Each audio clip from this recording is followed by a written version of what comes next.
Isa na namang insidente na na-involve ang PBA player na ngayon na si Jan Amores. Well, isang malaking sayang dahil sa magandang second chance noon na nagbigay pa sa kanya na makapasok sa pambansang liga. Well, we all know na balitang-balita ngayon na siya na na-involve sa mas matinding gulo na namaril pa ng nakainitang player. Well, lumalabas na hindi pa nagagamot o bumalik ang kanyang anger issues at ang matindi ay mas violente pa ngayon dahil nakasuhan si Amores ng frustrated murder. Well, kitang-kita sa video na sineryoso na dyan ang hamunan, pero ang malupit ay nadamay pa ang kanyang kapatid na naging driver ng insidenteng naganap.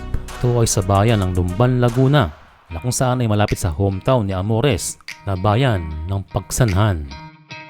Kasi isa na namang gulo sa basketball ang kinasangkutan nitong si Jan at patunay din na ang larong ito ay isang trigger sa kanya para mapaaway at isa ring red flag na mas mainam na iwasan ni Amores ang paglalaro ng basketball.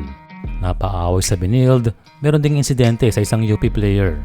Pero sa ngayon ay mukhang huli na ang lahat dahil mabigat na ang kanyang pinasok at maaaring maging dahilan na rin na siya ay maban sa basketball. At ang latest na report ay sumuko na ang magkapatid na Amores kaninang madaling araw sa Lumban Police at nagsisimula na ang kasuhan and syempre matindi ang ebidensya. Nandyan ang CCTV at mga cellphone video na siya ay tunay na naglaro ng pick-up game na nauwi sa awayan. Well, sa pagsuko ni Jan Amores ay nagpapatunay lamang na kanyang hinaharap ang kaso and malamang ay nagsisisi na naman sa kanyang ginawa na mas matindi pa kaysa dati. Pero ang problema niya ngayon ay hindi na uso ang third chance dahil noong second chance ay umabot na sa Office of the Vice President and malamang ang isa sa nakalagay sa liham na yan ay huwag mo nang ulitin dyan.